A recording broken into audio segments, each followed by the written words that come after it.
Ça va les élèves? Donc, bonjour de nouveau. Vous avez bien lu la première partie du texte à la maison? Oui. D'accord. Hier, on a déjà expliqué la première partie de la ligne 1 jusqu'à la ligne 20. Maintenant, on va continuer la suite, c'est la dernière partie, c'est-à-dire la deuxième partie du texte. D'accord? Suivez bien avec moi. Alors, on se rappelle très bien que c'est un jeune garçon qui s'appelle Jonathan, n'est-ce pas? Il a quitté ou bien il a suivi sa mère. Ils se sont tous les deux allés dans une autre planète. C'est une nouvelle planète. Et Jonathan a eu la curiosité de découvrir, d'explorer cette planète. Qu'est-ce qu'il voit là-bas? Donc, une fois il a quitté pour se promener, il a découvert, on a dit premièrement, comme vous voyez, on a dit, il a découvert premièrement un paysage. Tu peux, Yalamar, me dire comment il était ce paysage que Jonathan a découvert? Il était de la couleur verte. Oui, je n'ai pas entendu. Euh, il était de la couleur verte, très verdoyant. D'accord, donc le premier paysage était très verdoyant, n'est-ce pas? Oui. Très bien. Une minute. Donc, comme il a dit, le paysage était très verdoyant. Verdoyant, on a dit, c'est de l'adjectif vert. Pourquoi il est verdoyant? Il est de couleur verte, ce paysage, parce qu'il y a beaucoup d'herbes, des arbrisseaux, des cultures au flanc des collines douces.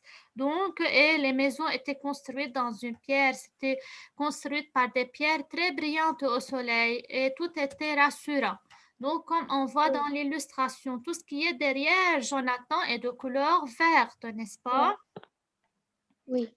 Donc, mais maintenant, on va voir c'est quoi ce qui est devant lui. Est-ce qu'on a su jusqu'à maintenant qu'est-ce qu'il fait, qu'est-ce qu'il tient à la main, pourquoi il est assis ainsi? Non, on n'a pas su jusqu'à Non. maintenant. Alors, en lisant la dernière partie, on va découvrir quelque chose de nouveau. Yeah, suivez avec Oui. moi. Arrivé au sommet de l'une d'elles, il vit une rivière dans le lointain. Donc, lorsqu'il est arrivé sur le sommet, c'est-à-dire jusqu'ici, il a vu quoi? Une rivière dans le lointain. Regardez la rivière où elle est. Dans le lointain, c'est-à-dire très loin. Oui. Dans la direction opposée, c'est-à-dire dans la direction contraire, le monde vivant s'hiver s'arrêtait. Alors, ce monde qui est très verdoyant, il s'arrêtait. Pourquoi? Parce qu'on va voir maintenant qu'on a découvert un autre paysage qui est totalement différent du premier. C'est Oui. par là que Jonathan emprunta un petit chemin. Alors, c'est le sommet, n'est-ce pas? Lorsqu'il est arrivé sur ce sommet, imaginez, tout est vert.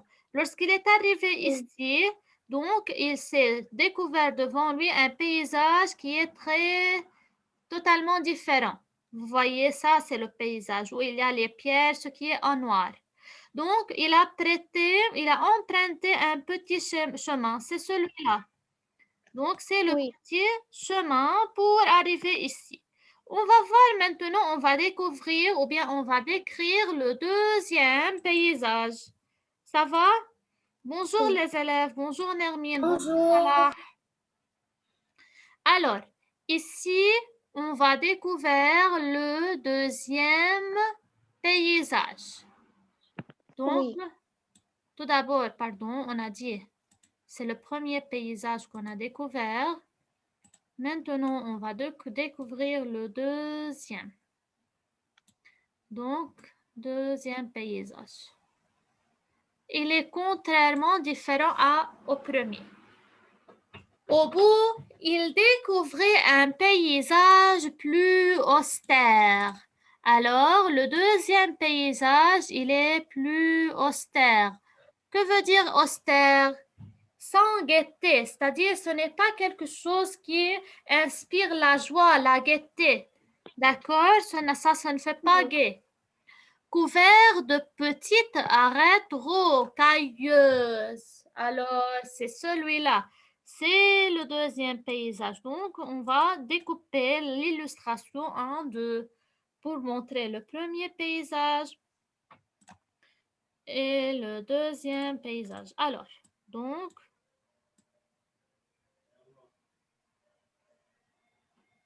comme vous voyez, ça va? Alors, Oui. c'est le premier paysage. Je veux marquer en jaune. Mademoiselle, Oui. je cherche le livre pour Oui, Nermine, certainement. Mais pour pourquoi on est en souligner. train de travailler? Oui. Alors, le premier paysage, je répète, il est très verdoyant, c'est-à-dire de couleur verte. Le deuxième paysage, c'est celui-là avec les arbres Quelle page? feuilleuses de couleur plus austère, c'est-à-dire avec des cailloux. Nermine, page 73. Yalla, dépêchez-vous. Tout le monde, ouvrez le livre à la page 73 et activez vos caméras pour voir tout le monde. Bonjour Rama. Bonjour. Bonjour Adam. Bonjour. Yalla, active la caméra. Il y a longtemps que tu ne participes pas avec nous, ya Adam. Pourquoi?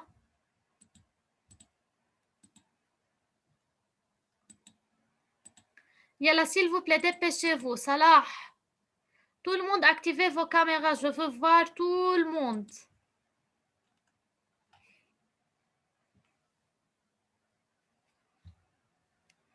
Vous m'avez entendu ou non?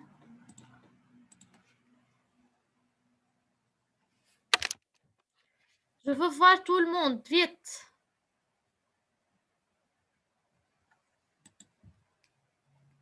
Salah, montre-moi ton visage. Ce n'est pas tes cheveux. Oui, c'est comme ça. Et suis avec nous. Donc, j'étais en train de dire que nous avons hier expliqué la première partie du texte. Maintenant, je continue la suite.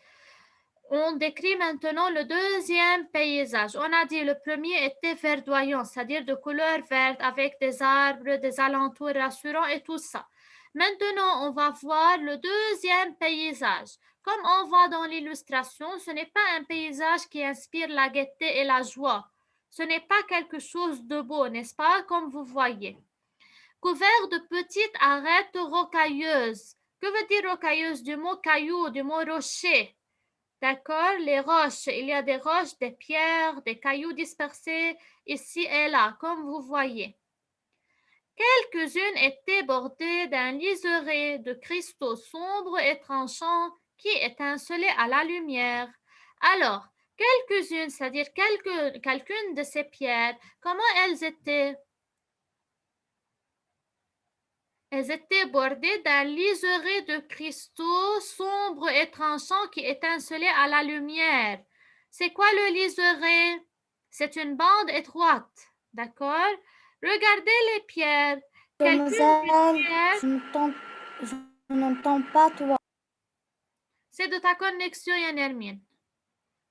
Alors, quelqu'une des pierres, regardez, il a des sommets qui sont tranchantes, c'est-à-dire qui peuvent blesser, d'accord? Qui sont pointus. Donc, quelques pierres ou bien quelques roches sont pointues. Ils peuvent blesser celui qui peut les toucher. Ça va? Donc, qui étincelait à la lumière, c'est-à-dire qui brillait à la lumière, c'est-à-dire la lumière du soleil, lorsqu'elle se réfléchit sur ces pierres, elle brillait. Donc, vous voyez, c'est la description de quel paysage? C'est la description du deuxième paysage qui est totalement différent du premier. Alors, le premier paysage était verdoyant de couleur verte. Le deuxième, il est plus austère, c'est-à-dire il est sans gaieté, sans joie. Il n'est pas du tout joli. D'accord? Salah, suis avec moi. Alors, maintenant, on va voir que va-t-il faire Jonathan. S'étant assis avec beaucoup de précautions sur une crête, c'est qui? On parle de qui maintenant? On parle de Jonathan. Il est assis maintenant où? Il s'est assis avec précaution, c'est-à-dire il a fait très attention en s'asseyant. Pourquoi sur une crête? Il est assis maintenant sur une crête, c'est-à-dire sur l'une des pierres. Il voulut mieux examiner ce phénomène. Alors, il va examiner le phénomène. Donc, on va voir c'est quoi, qu'est-ce qu'il a fait. Entre les mains, qu'est-ce qu'il avait? Les mains protégées par des gants spéciaux. Regardez les gants bleus qu'il porte à la main. Donc, ce sont des gants spéciaux. Spéciaux. Oui. Jonathan avança un doigt vers les roches et les toucha. Donc, comme on voit dans la figure, dans l'illustration, il a pris une pierre entre les doigts, comme vous voyez, et il les a touchés. Donc, il a pincé comme ça. Ça va? Alors, on va voir. Que s'est-il passé? Ces gants lui protégeaient les mains sans altérer les sensations du toucher. Altérer, c'est-à-dire sans changer, c'est-à-dire les gants, bonjour Isra, les gants qu'il portait à la main le protègent de tout danger. D'accord? Donc, sans altérer, c'est-à-dire sans changer les sensations du toucher. Donc, il va toujours toucher, mais sans avoir de danger, avec toute précaution. Il trouva, qu'est-ce qu'il a trouvé lorsqu'il a serré cette pierre entre les doigts? Qu'est-ce qu'il a trouvé maintenant? Il trouva que ces cristaux d'apparence si fragiles étaient plutôt durs et rugueux. Donc, ces pierres sont très dures et rugueuses. Ça va? Avec deux doigts, donc comme vous voyez, il prend le premier doigt, le deuxième doigt et il pince comme ça. Avec deux doigts, il serra la crête, peut-être trop fort, car donc il la serra avec toute sa force, très fortement. Dans un tintement de verre brisé, un morceau de cristal céda et tomba. Lorsqu'il a serré ses deux doigts sur l'une des pierres, que s'est-il passé? Un morceau de cristal céda et tomba. Comme vous voyez, c'est quelque chose qui a tombé. Alors, Jonathan retira vivement sa main, désolé de ce qu'il avait fait. Donc, comme vous voyez, il est étonné. Regardez sa figure, son visage. Il est désolé, il est étonné. D'accord? Il se souvint alors que le prospectus comparait ces cristaux aux plantes terrestres. Comme elles, il aspirait du dioxyde de carbone et libérait de l'oxygène. Il buta une fois sur l'une d'elles, elle n'avait pas bougé, alors il avança plus rassuré. Donc, il a continué son chemin pour découvrir quelque chose en plus. C'est clair, les élèves? Tout est clair jusqu'à maintenant? Activez vos caméras, s'il vous plaît. Lamar, Isra. Lamar, Isra, je veux voir tout le monde. Yalla ya Isra, active ta caméra.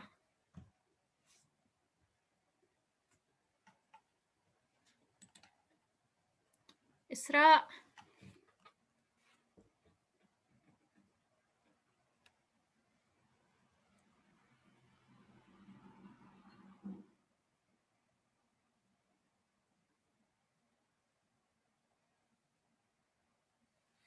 Oui, Isra, s'il te plaît, active la caméra. Je veux te voir. Vite.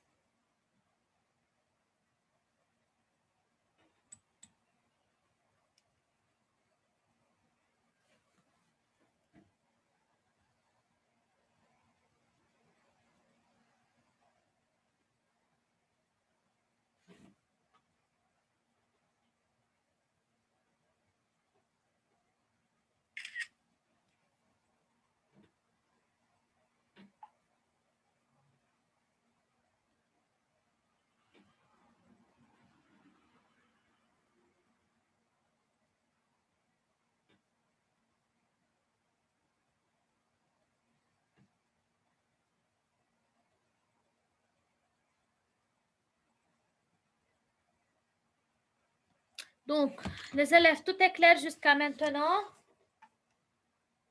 Tout est compris? Oui, Est-ce que oui. quelqu'un a des questions? Non. Non. Très bien. Donc, vous avez compris c'est quoi l'exploration? Donc, comme on a vu, Jonathan a exploré un paysage, une autre planète, et il nous a décrit les deux paysages qu'il a déjà visités. Ça va? Alors, une minute, je veux voir sur le cahier d'activité. Qu'est-ce qu'on peut travailler? Alors, à la page 60. Ça y est. Donc, maintenant, les élèves, on va commencer à travailler les questions qui sont en relation avec le texte. On va commencer par « Je comprends le texte numéro 1 ». Ça va? Yalla, Mar, s'il te plaît, la première question.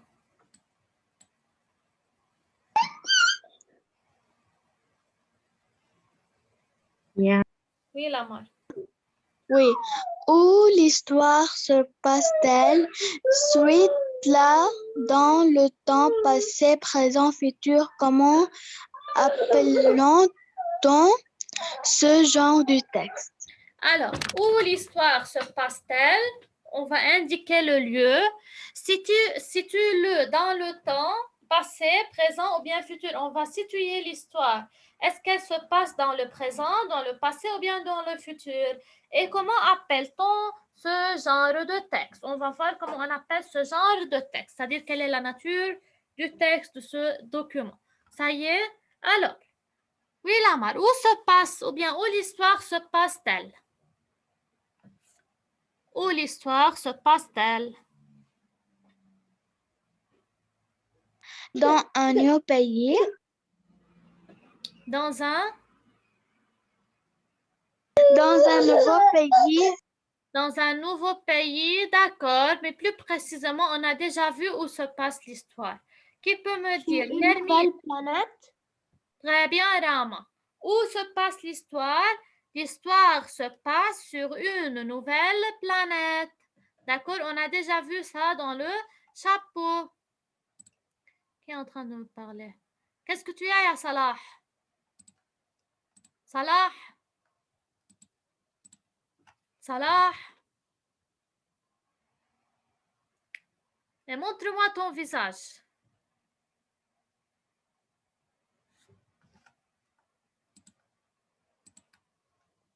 Mets-toi bien devant l'écran, Salah. Oui. D'accord. Alors, comme Rama a dit, donc l'histoire se passe sur une nouvelle planète. Qui peut me situer l'histoire? Est-ce qu'elle se passe au présent, au futur ou bien au passé? Salah, Passé. Très bien, Rama. Donc, on va répondre par une phrase correcte. Donc, l'histoire se passe, ou bien on raconte l'histoire au passé. Donc, c'est une action qui est déjà faite ou bien qui a déjà passé. Alors, c'est le passé. Comment appelle-t-on ce genre de texte? Alors,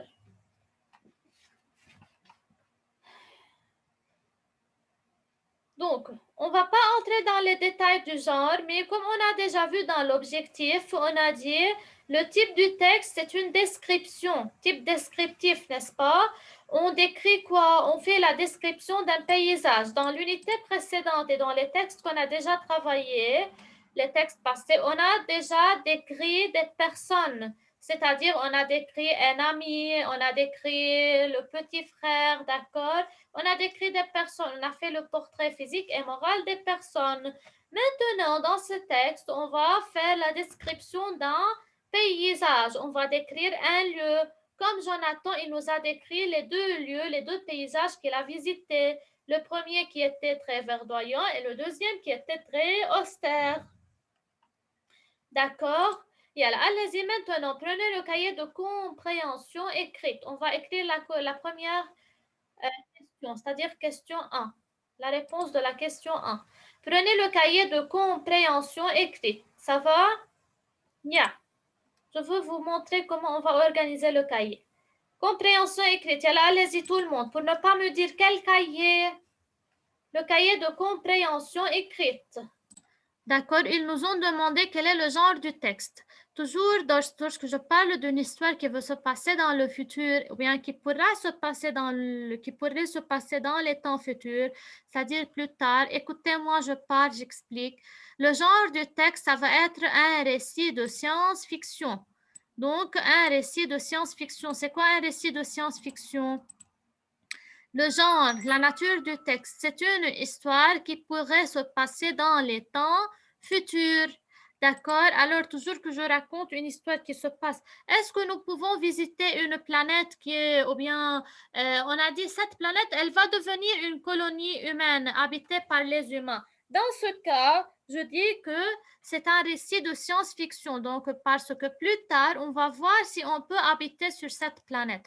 On parle de quelque chose qui va se passer dans le futur. Alors, c'est le genre du texte. Écrivez. Alors, le genre du texte, c'est un récit de science-fiction, une histoire qui pourrait se passer dans les temps futurs. Avec une belle écriture recopiée. Pardon.